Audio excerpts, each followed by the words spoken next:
Hello parents, मेरा नाम है डॉक्टर नीरज गुप्ता और मैं एक चाइल्ड स्पेशलिस्ट हूँ। तो आजकल हम बहुत से बच्चे देखते हैं जो अ, जिनके पेरेंट्स की कंप्लेन रहती है। हम हिस्ट्री ले रहे होते हैं तो कहते हैं सर कुछ तो टाइम ही नहीं मिलता कुछ करने के लिए। तो हम सोचते हैं कि जब हम छोटे थे तब there was a lot of time with us. ऐसा हमको याद है कि हमारे पास बहुत सारा टाइम था। तो आजकल की जनरेशन या आजकल के जो हम इन जनरल स्कूलिंग शेड्यूल और ट्यूशन का शेड्यूल, फिर उसके बाद एक्स्ट्रा करिकुलर एक्टिविटीज़ और इतना सब कुछ बढ़ गया है कि बच्चे को खुद के लिए कहीं ना कहीं बच्चा टाइम नहीं निकाल पा रहा है। तो उसकी वजह से बच्चे में बहुत सारे इश्यूज आते हैं, जैसे कि टेम्पर टेंट्रम्स शुरू करना। फिर उसके बाद दूसरे इश्यूज़ में ऑटिज़म एक हो सकता है। सेकेंड इशू में बिहेवियरल प्रॉब्लम्स आते हैं, मतलब ज़्यादा इरिटेट हो जाना, जल्दी इरिटेट हो जाना।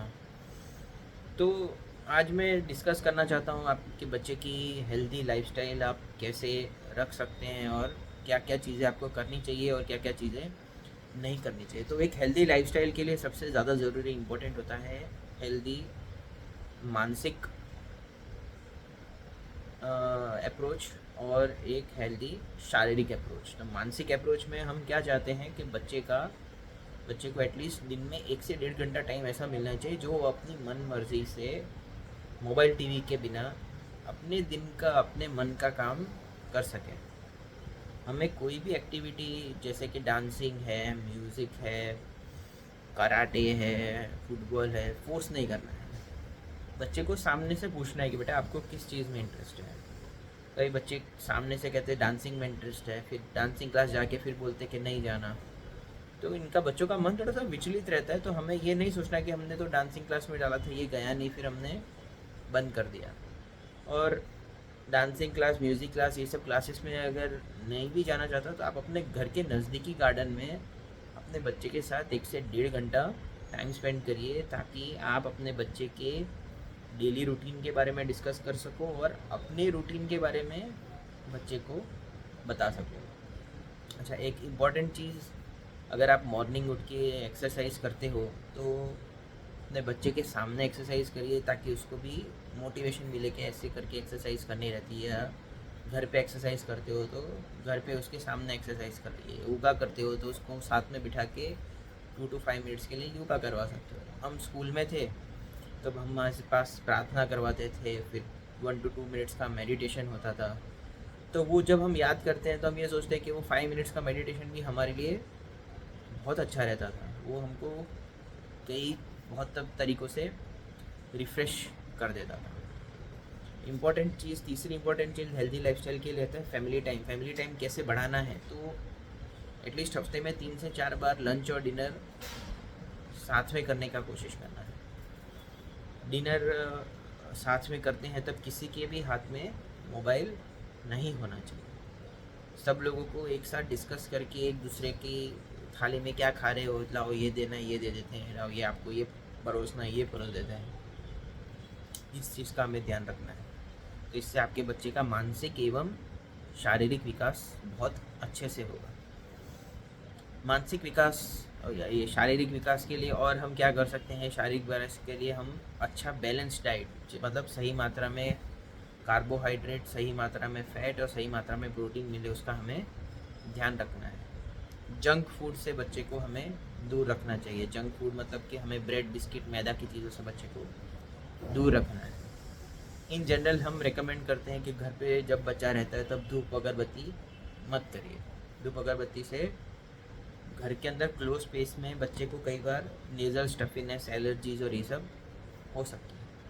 अच्छी मेंटल हेल्थ के लिए क्या ज़रूरी है, अच्छी मेंटल हेल्थ के लिए बच्चे का खुद का थिंकिंग पावर जो है वो एस्टेब्लिश करना ज़रूरी रहता है। तो अच्छी मेंटल हेल्थ एस्टेब्लिश करने के लिए एक तो सबसे पहले स्क्रीन टाइम हो सके उतना कम करिए। हो सके उतना बच्चे से बात करिए। जब भी बच्चा कोई एक्टिविटी कर रहा है तो उसको अप्रिशिएट करिए, उसके साथ में बैठ के ताली बजाइए, उसको बोलिए अरे वाह आपने तो इतना अच्छे से किया है।